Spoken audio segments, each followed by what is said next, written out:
This Human Capital podcast is brought to you by GoalSpan, a performance management app that helps you set goals, get real time feedback, run reviews, and align your workforce around what's most important.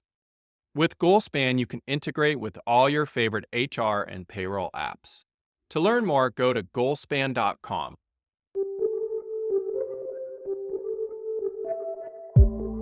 I'm Jeff Hunt, and this is the Human Capital podcast sponsored by GoalSpan. I'm excited to return after taking a wonderful vacation to Greece to witness my niece getting married in one of the most breathtaking wedding venues that I have experienced in my lifetime.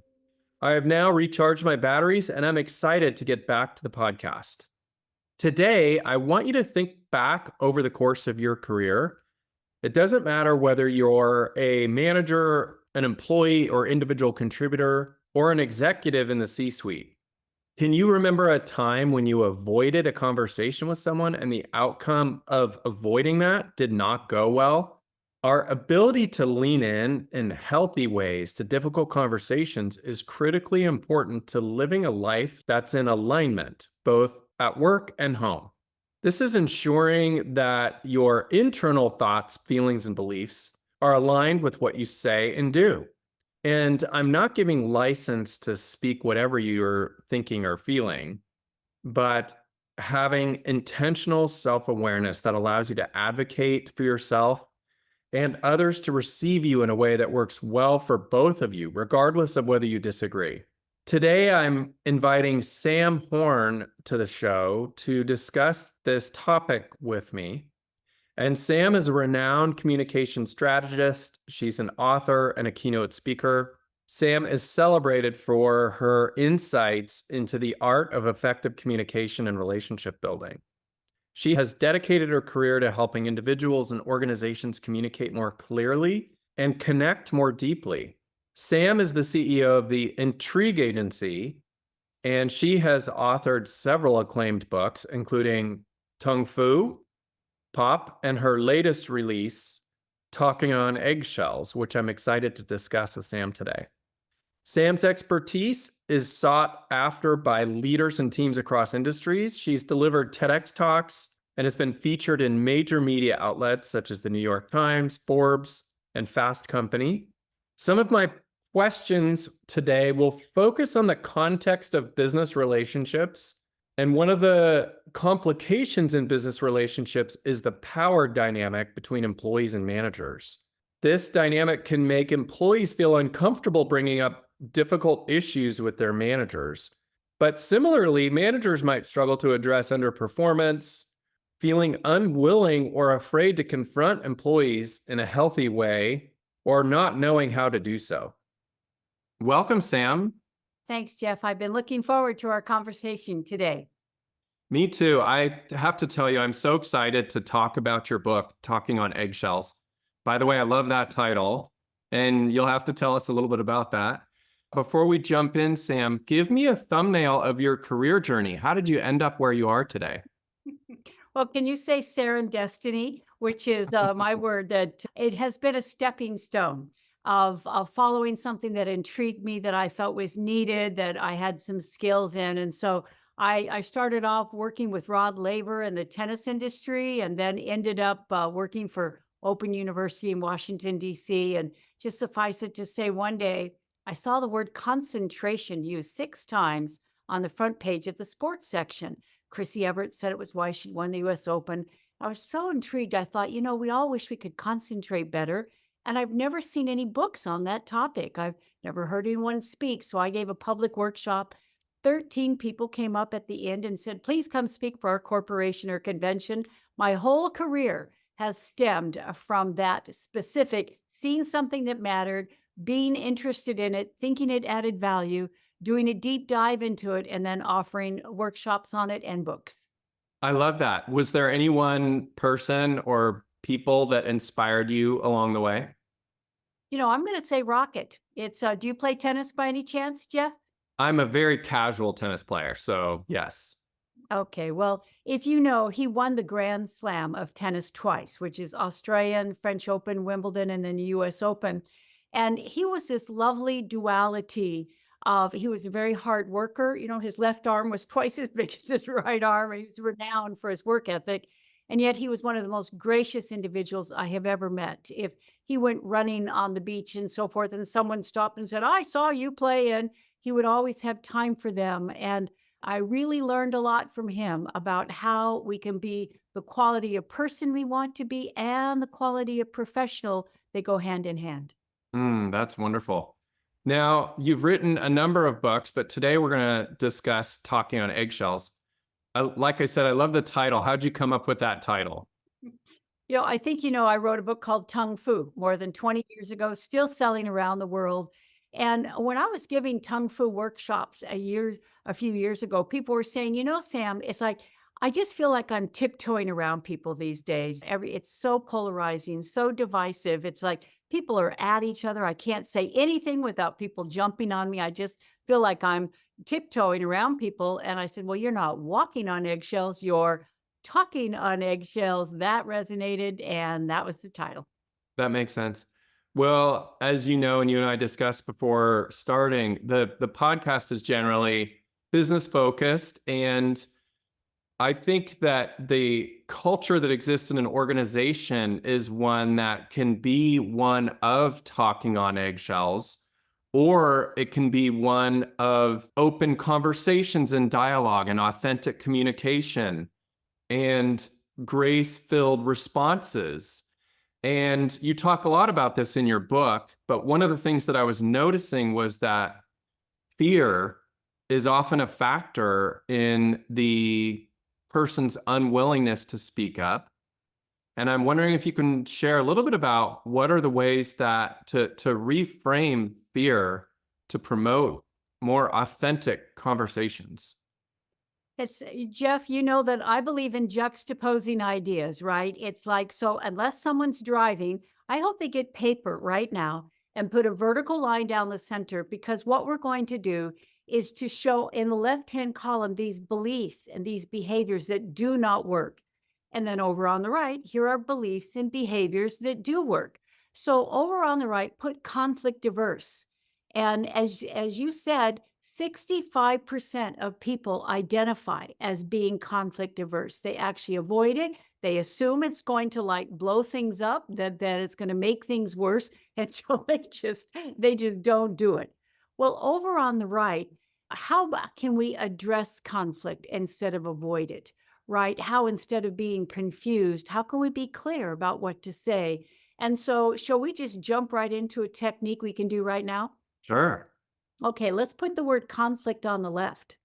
Because, see, Einstein said that we cannot solve a problem with the same thinking that caused it. And I think we can't solve a problem with the same language that caused it. And since many people are conflict averse, and that is a trigger word for them, which is why they avoid it, let's start thinking of conflicts as clarifying conversations. I love So that. instead of avoiding, we ask. And if we start thinking instead of going in with assumptions, it's like, well, you were late for that meeting. Obviously, you didn't care. It's like you dropped the ball on that. Obviously, it was you were too busy, etc. Those are all assumptions, and they all lead to conflicts, which are these opposing positions, correct? Hmm. So look what happens if we ask. It's like, why were you late for the meeting? I'm so sorry. I had an emergency. Oh, now we have understanding, right? It's like, is there a reason why you didn't follow up with that client? Well, now if we ask instead of assume, we're creating a clarifying conversation that's leading to understanding and to compassion instead of to impatience and contempt. Mm. That's great. And what you're indirectly referring to as I'm reflecting on this is creating connection with one another, which oftentimes in fear-based relationships or fear-based cultures at work, that disconnection or the objectification is what leads to the biggest problems and the avoidance of these difficult conversations and underperformance. This is where, there's kind of a very clear connection to performance, wouldn't you say? 100%. In fact, let's put reactive on the left. Let's put proactive on the right. And let's put contempt on the left and compassion on the right. And now let's give words to this because we can agree with something intellectually, right? If we don't know what to say in a situation, we avoid it. We're back to avoidance, right? So here's a 60-second one of my favorite stories is that I have a friend who is volunteering at a hospital, and this was during COVID. And I said, can you think of a stressful situation you were in? She said, I don't even have to think about it. A woman came in holding her phone up and she said, my daughter's in the ER. She said, I need to get in and see her. Well, you probably remember the rules in COVID. She called the ER. There was somebody already with the daughter, and there's only like one patient or no patients per person a day. She had to give that bad news to the mother, and the mother lost it. She's screaming, she's crying. Now, over on the left, put the words, how rude. How rude. Why are you blaming me? This isn't my fault. This is so unfair. I don't deserve this. You see the rabbit hole we go down when we think how rude we react, etc. Instead, my Aunt Kay said 4 words. Do you know what she said? What's that? She said to herself, how would I feel? Mm, I feel if my daughter was in the ER and someone told me I couldn't get in to see her. And Jeff, it moved her from contempt to compassion, from impatience to empathy. And it moved her from there's nothing I can do, it's not my fault, to let me see if there's something I can do. She called the ER. She said, who's with the daughter? They said it was the Uber driver who had brought the young woman in. Kay was able to explain the situation to him, thank him, he left, and the mom was able to get to the daughter. So do you see the rabbit hole on the left and the ripple effect on the right is that when we ask often and when we say, is there something I can do instead of nothing I can do, it ends up being a win for all involved. absolutely. I'm just reflecting on the difference between one thought process is binary. It's yes, no, right, wrong, black, white. The other process is open and nuanced and inquisitive and curious. And I'm also reflecting, Sam, on the importance of this one question that you just served up, which is how would I feel relative to organization's ability to improve their customer service, wouldn't you say? It's so true. It's like, I mean, I don't know anyone who likes to be yelled at. Do you know anyone who likes to be yelled at? And if we're on the front line and as somebody didn't get something that was promised when it was promised, and so we're the contact, right? We're hearing about it. And once again, on the left is all of this. Why are they blaming me? I didn't have anything to do with this. It's just our policy. I'm doing the best I can, rabbit hole. And if they say, well, how would I feel if I was just told that my plane was canceled and now I'm not going to be able to get to my child's wedding? How would I feel if I had been on planes for 12 hours and I was just told that they don't have any hotel vouchers and I'm going to be sleeping in? We may not like or agree with the news that's being given us. We understand it though, and we're a lot less likely to kill the messenger. Exactly. I'm thinking of a great example in business that where customer service embodies this, and it's really Southwest Airlines. You know, I've flown a lot over the course of my lifetime, and many airlines will take this binary approach. No, we can't. This is the rule, period, end of story. Whereas often Southwest Airlines, at least they're compassionate. So even if you hear a no, we can't do that. If somebody offers up kindness and compassion, and maybe even reflects back to you what is most challenging to you, you walk away feeling better about it, right? It's and let's give 2 words over on the right that can really help. I wish. Mm, Look at the difference between, "I wish I could get you on that flight. I know it's your and now we use the word "and" instead of "but," right? Because if we say, "Well, I'm sorry that happened, but," "Well, I know it's important to you, but," "Yes, we promised that, but." Actually, that word "but" is contributing to our cancel culture, and it creates conflicts. And when we say "and," it's a bridge instead of blocking communication. It's advancing conversations instead of anchoring them in an argument. exactly. Now, one of the things you discuss in the book, Sam, are these different communication styles avoidance, accommodating, anger, assertion. Can you talk a little bit about these communication styles and how they impact our relationships? Number one is we ask what was modeled for us. Because as Albert Schweitzer said, in influencing others, example is not the main thing. It's the only thing.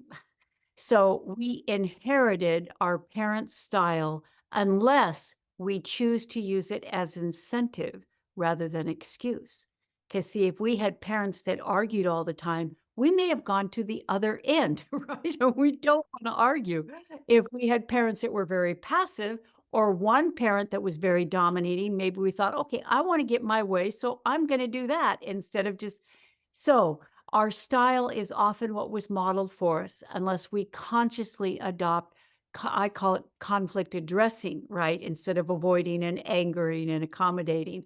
And can I give you like one of my best examples of this? Sure. Yeah. It is you and I had talked about performance evaluations, and let's talk about employees making mistake on the job. Because if we're training new people, they're trying a new task, they have a new system, things are going to go wrong, right? Well, over on the left, put mistake or wrong. And Elvis Presley said, when things go wrong, don't go with them. Oh, I love that. Yet often what we do when someone makes a mistake or in a performance appraisal, we point out what they did wrong, right? Right. Well, it's like, do you know anyone who can undo the past? And as my dad said, we can't motivate people to do better by making them feel bad. And pointing out people's mistakes, telling them what they did wrong, telling them what they should have done, all serves no good purpose. Over on the right, instead of using on the left the word like should, put on the right next time, from now on, in the future. Because see, now we're being a coach instead of a critic. We are shaping behavior instead of shaming behavior. We're focusing on how they can do it right next time instead of what they did wrong this time. And we're motivating people to do better instead of making them feel bad. I so appreciate you bringing this up, Sam. Obviously, I run a performance management software company. Performance reviews are among the most anxiety producing for both employees and managers. And what you're describing is a much healthier approach of forward focused, coaching oriented conversations rather than rear view mirror punitive. Who would want that? It's understandable why that would be anxiety producing, right? For both the employee and the manager. And in fact, John F. Kennedy had a wonderful quote about this. He said, our task is not to fix the blame for the past, it is to fix the course for the future. So I hope everyone listening is thinking of a performance appraisal, is thinking of an employee that's underperforming, is thinking of a staff member that's dropping the ball, and think about, we don't even ask, why is this happening? Because often that anchors the conversation in the past, doesn't it? And that's where the finger pointing begins. Well, it's not my fault. It's been held up in accounting for the last 6 weeks. It's like, well, Charlie, the one who did whatever. No, no, no. Look what happens when we say, so what can we do to prevent this from happening in the future? How can we handle this more efficiently next time? What can we do to reapproach that customer and assure them that, do you see how this is face saving? Because I don't know anyone who likes being scolded or lectured or once again criticized. However, most people want to do better. And when we are asking how we can do things more efficiently, effectively, collaboratively in the future, we rise to that. We shrink when criticized. You're really describing the difference between a growth mindset and a fixed mindset. Yeah. Yeah. Yeah. I mean, So, May Carol Dweck, right? yeah, When, exactly. well, Exactly. and I tell you, Jeff, can we go there for a second? Because of course, it's such brilliant work. Because a fixed mindset is passive. It's like, well, it's just the way it is. We can't grow, we can't learn things. It's just the way we do things, right? And it is so harmful. Over on the right, a growth mindset is possibility thinking. It means that if we put our minds to it, we can come up with a better way. That if we collaborate, that we're going to get better results. And once again, this is a lose-lose over on the left, this fixed mindset. The growth mindset is really a win-win, and it's not Pollyanna. It's just the truth of how we can go first and set the precedent. And as you said, it's not just grace, because grace is nice. Kindness, compassion, empathy are nice. This is a business world, though, right? So it needs to be bottom line, it needs to be pragmatic. And that's why this proactive grace, instead of being passive or punitive, no, it's moving together toward a future that serves all involved. And what you're saying, it does never, I should say, it doesn't avoid accountability. We're still holding people accountable, maybe even up to and including termination. Like we may have to let somebody go, but it sounds like what you're saying is along the way, we're actually giving them multiple opportunities in a very clear and compelling way. So there's no ambiguity. And we're doing it in a way that is very human oriented, correct? I just so appreciate that you get the heart of this book. The heart of this book is why didn't they teach us this in school, Jeff? I Right. mean, come on. We learn math and science and Yeah. history. We don't Mhm. learn what to say when people blame us for something that's not our fault. When someone says, if I have to work with so and so, I'm out of here, right? Yes, And exactly. so I really do believe that these responses on the right do hold both of us accountable, right? Mhm. Instead of Yeah. pointing the fingers, it's in both of our best interest to make this work. Let's figure out together how that can happen. Can I share another great Yeah, example? Okay. please. Put the words on the left, can't because, right? And a lot of times people say, can I talk with so and so? No, you can't. He's on vacation. Can we move forward with this project? Well, no, you can't. The budget hasn't been approved yet. It's like, can we get this meeting started? No, we don't have our AV set up yet.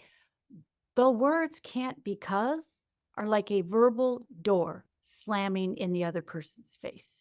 They will perceive that we are blocking them from what it is they want, which sets up resentment, resistance, and down the rabbit hole we go. Look what happens as soon as we put the words can as soon as over on the right.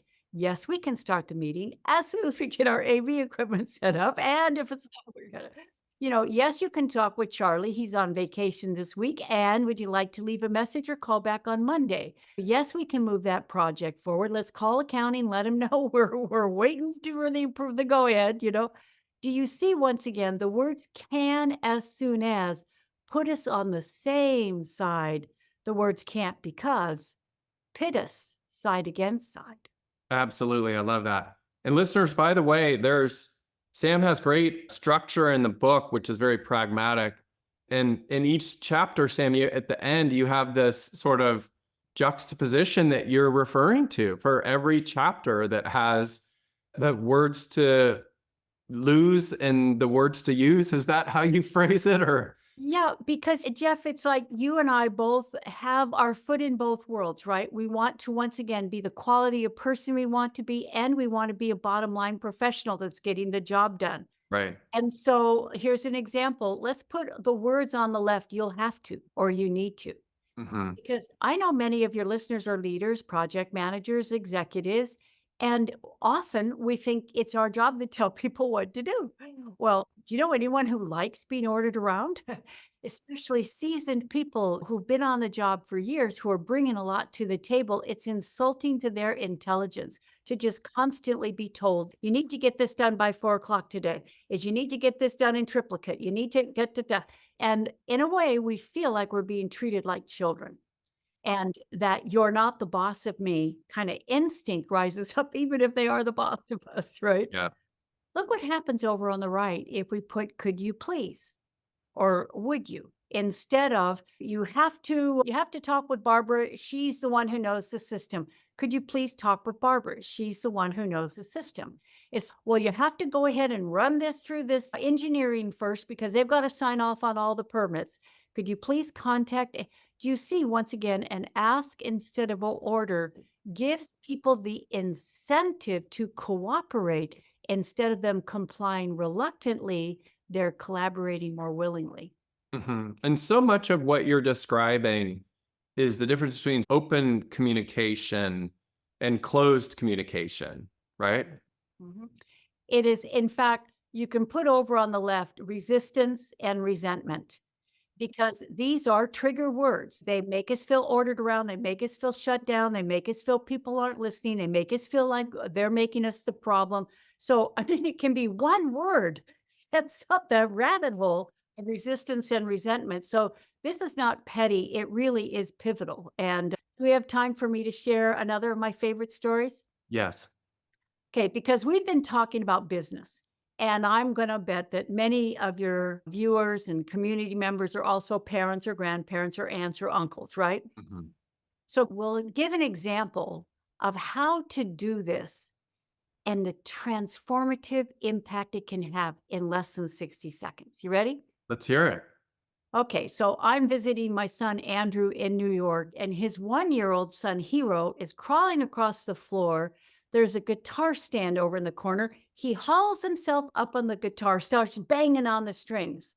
Now, over on the left, Andrew could have yanked the guitar away. He could have said no. He could have said, "Stop banging on the strings." Mhm. Jeff, he did none of that. He said one word.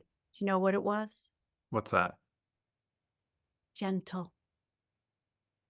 Jeff, I saw Hero's face transform in front of me. And he reached back to the guitar, he went strum, strum, Mhm. strum, and there were bells on the window, and he reached up, he went ring, ring. And Hero made music in that moment because Andrew shaped his behavior instead of shamed it. He coached him instead of criticized him. He showed him how to do it right instead of making him feel bad for doing it wrong in one word. What a great story and great sort of testimony. And there's no reason why we can't do that at any age with any person. But it seems as though one of the things that's required is this situational awareness, this sort of ability to have self-awareness based on the situation, even in the context of your son and your grandson. But if you put it in the context of business, it's exactly the same thing. And this seems to be a core tenet throughout your book. Talk about situational awareness and the importance of it. Boy, yeah, I just love that you are excerpting, you're highlighting and showcasing the concepts that are really at the core of our connective culture instead of our cancel culture. And one, as you're saying, is this whole idea of ISA, interpersonal, situational, or social awareness. And Nelson Mandela said it best. He said, "We've got to stop pulling people out of the river. We've got to go upstream and find out where they're falling in," right? Yeah, right. And I call this communication chess because we don't just walk into a meeting and wing it. We do our homework. It's like, all right, who's on board? Who's dragging their feet on this? Who's the real decision maker? It's like, did they just get bad news? And no matter what I propose, the answer is going to be no. See, if we think upriver, if we think what will be the reception, maybe we have the answer to this. However, if we just barge in, maybe they're going to say no just because they want to be in control, right? So all of those factor in. And to the degree we have this forethought, we think upriver, is to the degree we anticipate resistance or receptivity, and we can say what we want in a way that people are open to it instead of won't even consider it. I love that example and how you shared that because what's coming to mind for me is perhaps the CEO that's needing to come into an executive team meeting to share really bad financial news that's going to have an impact on people's lives. Yep. And the CEO can come in a way where she's brash and short and delivers information only, or she can take into this situational awareness into consideration and deliver the news with a little bit more compassion, even though it's difficult. And one method is connecting and one is disconnecting, right? 100%. And once again, remember those words, I wish? Instead of saying, these are the facts, we can say, I wish I had better news. I wish that we had other options. And believe me, we have explored all of the options, and this is what we need to do. And this is how together we can. So I do believe that once again, language matters. And let's talk about an all hands meeting because you're talking about giving bad news. And I was brought in by Cisco to speak to their learning channel. And I'll always remember, you know, from the book that we have plan, which is how we can walk into a session and W5 it instead of wing it. And so on this W5 form, it's like, okay, when and where is this communication going to take place? Well, he said it's 4:30 on a Friday afternoon. I said, Oh, why? wow. You're going to have one foot out the door. So the Absolutely. first words out of your mouth are going to be, I can only imagine, not I know you're thinking. Feel how presumptuous that Mhm. is? That's right. No, I can only imagine, right? You're thinking it's 4:30 on a Friday afternoon. These things normally take an hour or two, which puts you right out in the middle of rush hour traffic. We have distilled this to under half an hour. I promise you we're going to be out of here. Do you see how he can win buy-in just by anticipating the circumstances? And now another thing, by the way, part of that W5 form is why will it be an ROI for them, right? What are their needs and values? What do they care about so that we're speaking their language? And then what's our objectives? What do we want to have happen at the end? And so I said, Mike, I said, okay, I see everything you put on your form. I said, how do you want your employees to feel at the end of this all hands meeting?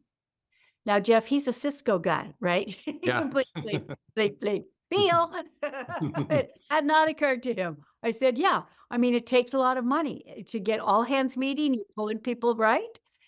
And he said, well, I guess I want him to feel proud. We had a great year. We not only hit our numbers, we exceeded. I said, great.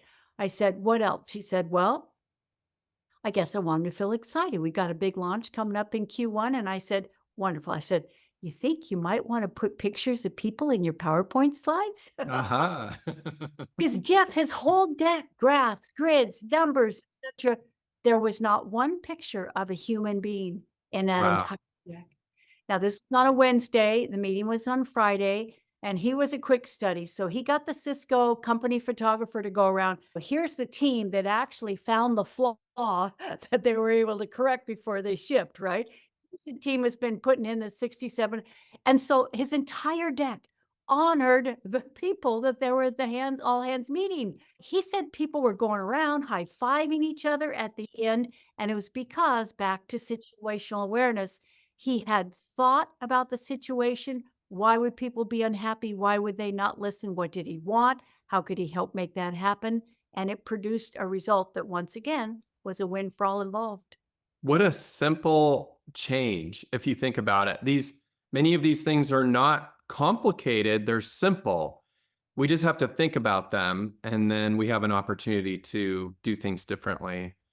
Before we shift into some quick lightning round questions to wrap up, I want to put out there the leader who may be unsure about how they are personally doing in this area, how their team is doing. What sort of grade would they give themselves? Are they talking on eggshells among their team or their culture organizationally? Or do they really have a healthy speak up organization where people are able to engage in healthy conflict?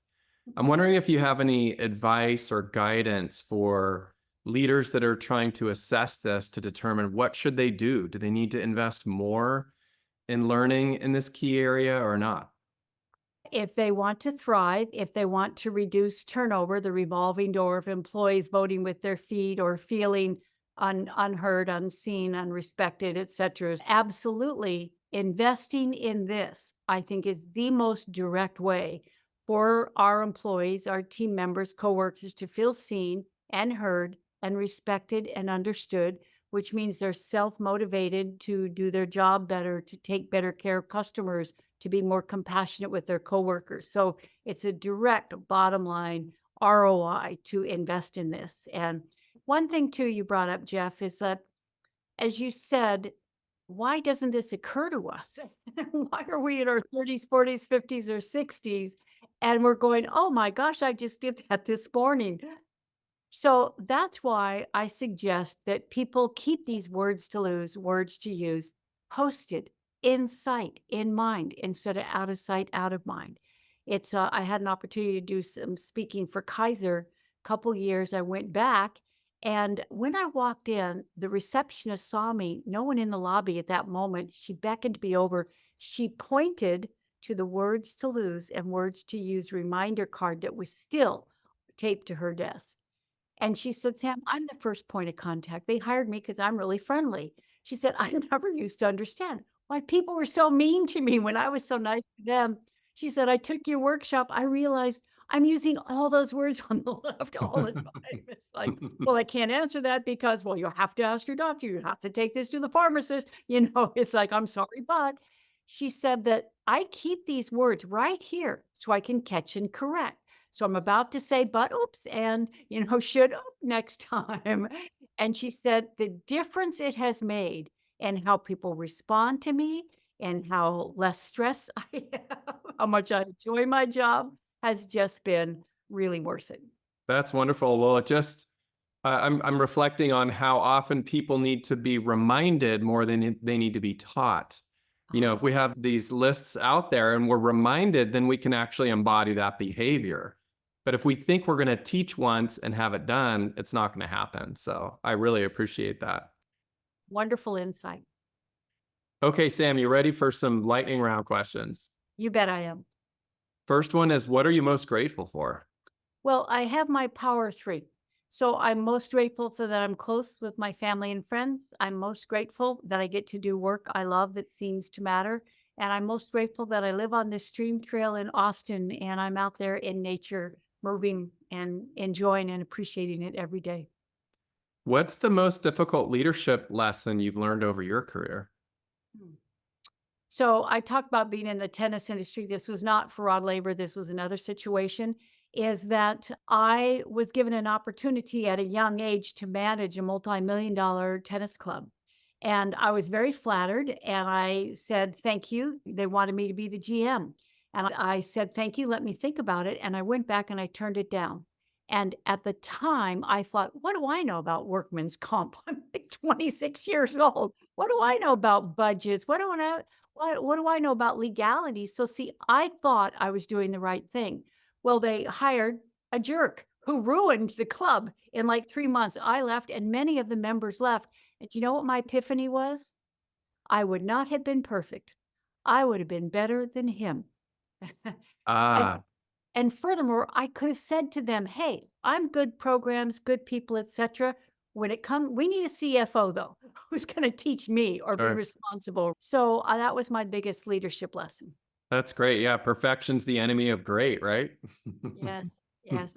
Although in that case, perfection was the enemy of that job. Yes, exactly. Exactly. Who is one person you would interview if you could, living or not? Oh, wow. I love your questions. Um, I am going to say Anne Morrow Lindbergh, Gifts from the Sea.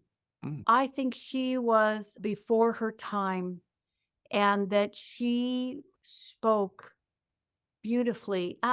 It's going to be Henry David Thoreau and Anne Morrow Lindbergh in a walk around Walden Pond. And we are going to talk about how we can continue in a high paced world to be present and appreciative and imprint what matters, even in the midst of doing what we can to add value. What's the best piece of advice you've ever received? Ah, receive, receive, receive, revel, revel, revel. It's especially in business, especially if we are high achievers, high performers, if we want to accomplish a lot in our lifetime, that's all outward energy. Mary Oliver said, instructions for a life. Pay attention, be astonished, tell about it. Wow, what great advice, Sam. That is a life fulfilled, is what I'm reflecting on based on what you just shared. So thank you for that. We could go on for hours. I would highly recommend listeners you go pick up this book if you haven't already read it, Talking on Eggshells. And out of all the things that we discussed today, Sam, are there one or two really important takeaways that you could leave our listeners with? It is to listen like we like to be listened to, right? Because I'm going to also project that many of us are fixers, right? I mean, we've got quick minds, right? And somebody tells us something and we immediately think what they could do differently, how to turn that around, etc. And yet often, well, you said people like to be reminded more than they like to be taught, and people like to be listened to more than they like to be told to, right? Mhm. So maybe it is to think, who is someone who really listens to us? How do we feel about them? How do they make us feel? And the next time someone comes to us, is that we ask instead of suggest, and we go, hmm, hmm. And then we use their words, right? If they say, it's just so frustrating. So it's really frustrating. Yes. It's like, I just don't know what to do. So you feel you don't know what to do. And they go, yes. And when people involuntarily say, yeah, yes, do you know what they're saying? I'm understood. Mhm. Right? Mhm. So the goal is with the person is to get those involuntary, yeah, yeah. And that means we're listening. Sam, thank you for bringing all this great wisdom on the show today. I loved our conversation. You're welcome. Thanks for listening to Human Capital. If you like this show, please tell your friends and also take the time to go rate and review us. Human Capital is a production of Goalspan, your integrated source for performance management. Now go out and be the inspiration to other humans, and thank you for being human, kind.